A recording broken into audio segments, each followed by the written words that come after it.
کیونکہ اگر ماں باپ کے حقوق ہیں، دوستوں کے حقوق ہیں، تو اللہ کے سب سے زیادہ ہونے چاہیے. تو وہ غیر مسلم جو مسلمان ہوا نا، اس نے بتایا کہ سب سے پہلے تو 5 نمازیں ہیں بھائی.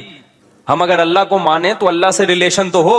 تو یہ اسلام ہے جو میں 5 دفعہ مسجد میں لے کر آتا ہوں. لاتا کتنے بہترین اسٹائل کے ساتھ ہے، کیسے بہترین انداز کے ساتھ لاتا ہے اسلام. یہ بھی ہو سکتا تھا کہ خام خواہ کی قربانی دلوائی جاتی کہ 5 دفعہ تم نے الٹے لٹکنا ہے تاکہ پتہ چل جائے تمہارا اللہ سے کیا ہے، ریلیشن ہے. تو یہ بھی تو قربانی ہوتی کہ نہیں ہوتی؟ لوگ دلوا رہے ہوتے ہیں. فوج میں نا، جب ہم جو این سی سی کی ٹریننگ کی ہے نا کالج میں، تو وہ فوجی صوبے دار ہمیں ٹریننگ دیتے تھے. تو وہ یہ ثابت کرنے کے لیے کہ میں آفیسر ہوں، بعض دفعہ خام خواہ میں ڈنڈ پہ لو بیٹھ کے چلو بھائی. اب فوجیوں میں ہوتا ہے نا، تاکہ آفس کے آرڈر کو فالو کرنے کا جذبہ پیدا ہو. اب ڈنڈ پیل رہے ہیں، ہمیں پتا تھا بھائی یہ ڈپس لگانے پڑیں گے آپ کو، ٹھیک ہے نا. وہ کہتا ہے جب کھڑے ہو کر دوبارہ لگاؤ. تو یہ سکھایا جاتا ہے فوجیوں کو قربانی کا جذبہ پیدا کرنے کے لیے. تو اللہ میاں ایسے بھی کر سکتے تھے کہ بس الٹے لٹک جاؤ، ٹھیک ہے نا، 5 ٹائم. قربانی دلوائی ہے لیکن ایسے طریقے سے دلوائی ہے کہ اس میں ہمیں روحانی سکون ملے، اس میں ہمارا اللہ سے ریلیشن قائم ہو، اس میں ہمیں لطف اور مزہ آئے، ہماری دنیا بھی سدھر جائے اس سے. ہمیں حکم دیا سب سے پہلے فجر کی نماز رکھی تاکہ مسلمان صبح دیر سے اٹھنے والی قوم نہ بنے. اللہ میاں یہ بھی کر سکتے تھے کہ پہلی نماز 11 بجے، دوسری نماز شام 3:30 بجے، 4-5 نمازیں ایسے کر دیتے. جہلم والی سرکار نے تو کر دی، فجر رکھی ہے اور ظہر کے بارے میں بولا ہے کہ عصر سے 20 منٹ پہلے آپ ظہر عصر پڑھ لیں اور غروب آفتاب ہوتے ہی مغرب عشاء بھی اکٹھی پڑھ لیں. تو یہ عملی طور پر 2 نمازیں ہوئی ہیں، ٹھیک ہے نا. 5 نمازوں کا مطلب ہوتا ہے اپنی تمام مصروفیات کو دوبارہ سے فارغ کر کے نماز کے لیے آنا. ظہر میں آپ سارے کام چھوڑ کے آتے ہو، پھر واپس چلے جاتے ہو، پھر عصر میں الگ سے آتے ہو، پھر واپس چلے جاتے ہو، پھر مغرب میں الگ سے آتے ہو، پھر واپس چلے جاتے ہو، پھر عشاء میں الگ سے آتے ہو. یہ 5 دفعہ قربانی دلوائی جا رہی ہے. اگر اس طرح سے نمازیں اکٹھی کرنے کا اسلام میں حکم ہوتا تو 3 دفعہ قربانی ہوتی، 5 دفعہ قربانی نہیں ہوتی. دیکھو ہم ظہر سے پہلے 4 سنتیں پڑھتے ہیں اور 4 فرض پڑھتے ہیں. ان سنتیں پڑھنے میں کوئی قربانی ہوتی ہے ہمیں؟ اس لیے کہ تو نماز کے لیے آئے ہوئی ہیں نا. تو اگر ہم 4 فرض کے ساتھ 4 عصر بھی پڑھ لیں تو عصر کی قربانی تھوڑی ہی پھر یہ. تو 5 نمازوں کا مطلب بھی 5 ٹائم پہ آنا ہے. اس میں شاپنگ واپنگ ہی تو رکاوٹ بنتی ہے، اور آپ نے شاپنگ کے لیے کہہ دیا ہے. اہل حدیث الگ، اہل حدیث یہ مانتے نہیں ہے، لیکن یہ اس کی عادت ہے جہلم والی سرکار کی کہ کسی بھی مسلک میں کوئی بھی الٹا فتویٰ دے رہا ہوگا نا تو اس الٹے مولوی کو لا کے ہائی لائٹ کر کے مسلک کو بدنام کرنا. تو ایک اہل حدیث کا وہ چلایا کہ ایک اہل حدیث کہتے ہیں کہ میں جب 12:30 بجے شاپنگ کے لیے جاتا ہوں نا اپنی بیوی کو لے کے، تو 12:30 بجے ظہر کے ساتھ کیا پڑھ لیتا ہوں. یہ جہلم والی سرکار کا کلپ میں نے خود اپنے کانوں سے سنا ہے کہ 12:30 یا 12 بجے جیسے ہی ظہر کا وقت داخل ہوا تو ظہر کے ساتھ فوراً کیا پڑھ لیتا ہوں، عصر. حالانکہ قرآن میں سورہ نور اللہ کیا کہتے ہیں، رجال لا تلہیہم تجارت ولا بیع عن ذکر اللہ و اقام الصلاۃ. مسجدوں میں ایسے لوگ ہوتے ہیں کہ ان کو تجارت اللہ کی یاد اور نماز سے غافل نہیں کرتی. بزنس ہی اللہ کی یاد، اور اللہ فرماتے ہیں مسجدوں میں ہوتے ہیں. پتہ چلتا ہے کہ کہاں آگے پڑھنی ہوتی ہے، جماعت سے بھی اور اپنے ٹائم پہ بھی. اور اسی شاپنگ کو آپ نے ذریعہ بنا لیا 2 نمازیں اکٹھی کرنے کا، اثر گول کر دیا آپ نے.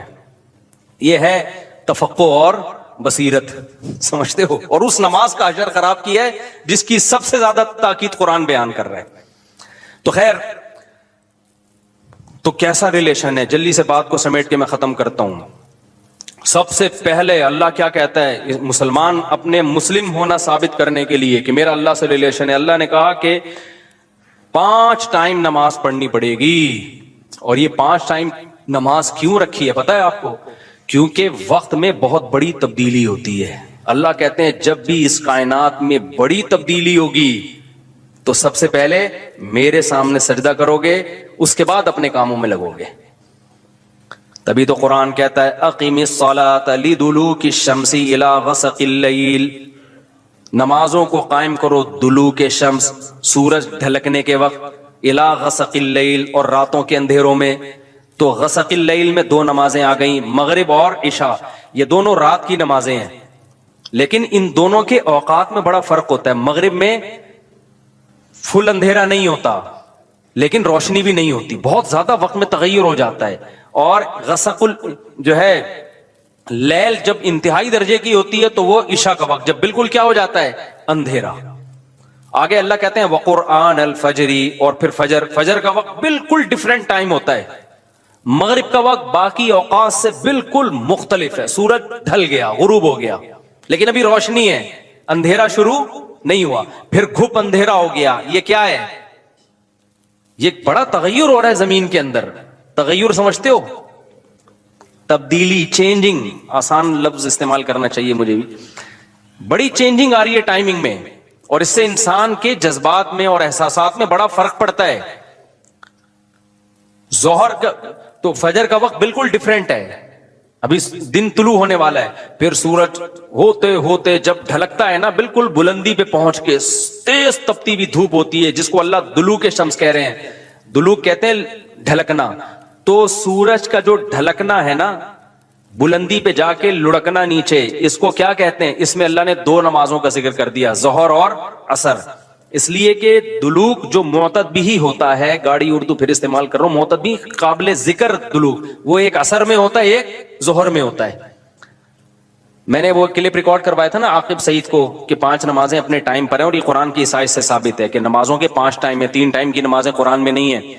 تو اس پہ میں نے کہا تھا کہ دلوک شمس ہے نا، سورج کا ڈھلکنا، تو معتد بھی ڈھلکنا، قابل ذکر ڈھلکنا ایک ظہر کے وقت ہوتا ہے، ایک عصر کے وقت.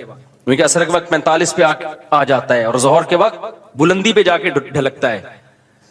تو اس کے نیچے کے لوگوں کے کمنٹس آئے ہوئے تھے کہ اگر قرآن کا یہ مطلب ہے ڈھلکنے کے وقت، تو پھر تو ہر وقت سورج ڈھلک رہا ہے.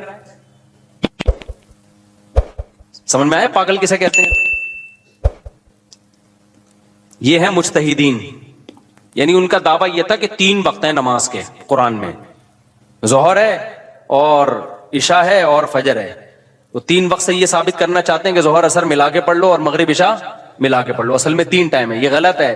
دلوک شمس کا لفظ ہے قرآن میں، اور دلوک سے مطلق دلوک مراد ہے، اور مطلق سے فرد کامل مراد ہوتا ہے. معتد بھی، دیکھو فرد کامل کو میں مثال سے سمجھاتا ہوں. پہلے میں یہ جنہوں نے اعتراض کیا نا پٹھان قسم کا، ان کے اعتراض کا جواب دوں. یہ کہتے ہیں ہر وقت، واقعی ہر وقت تو دلوک ہو رہا ہے، لیکن اس کا تو کوئی بھی قائل نہیں ہے. ایسے تو 1 کروڑ نمازیں ہو جائیں گی. ابے سورج بلندی پہ جا کے جب تک پورا غروب نہیں ہوتا تو ہر سیکنڈ ڈھلک ہی رہا ہے نا، تو کیا ہر سیکنڈ میں نماز پڑھیں گے؟ تو ظاہر ہے قرآن وہ بات کرے گا جو انسانوں کے فہم کے مطابق ہوں گی. تو اس سے صاف پتہ چلتا ہے وہ ڈھلکنا مراد ہے جو قابل ذکر ڈھلکنا ہو.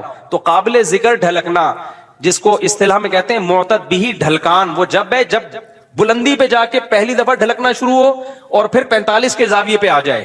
اس سے زیادہ ڈھلکان والی نماز حدیث سے ثابت بھی نہیں ہے. نہیں آئی میرا خیال ہے بات؟ تو مطلق سے فرد کامل مراد ہوتا ہے. اس کو میں مثال سے سمجھاتا ہوں. دیکھو میں آپ سے کہتا ہوں چائے لے کر آؤ، آپ برف ڈال کے ٹھنڈی چائے لے آئے. میں کہوں گا یہ کیا لے آیا؟ آپ کہیں آپ نے بولا تھا گرم چائے لاؤ.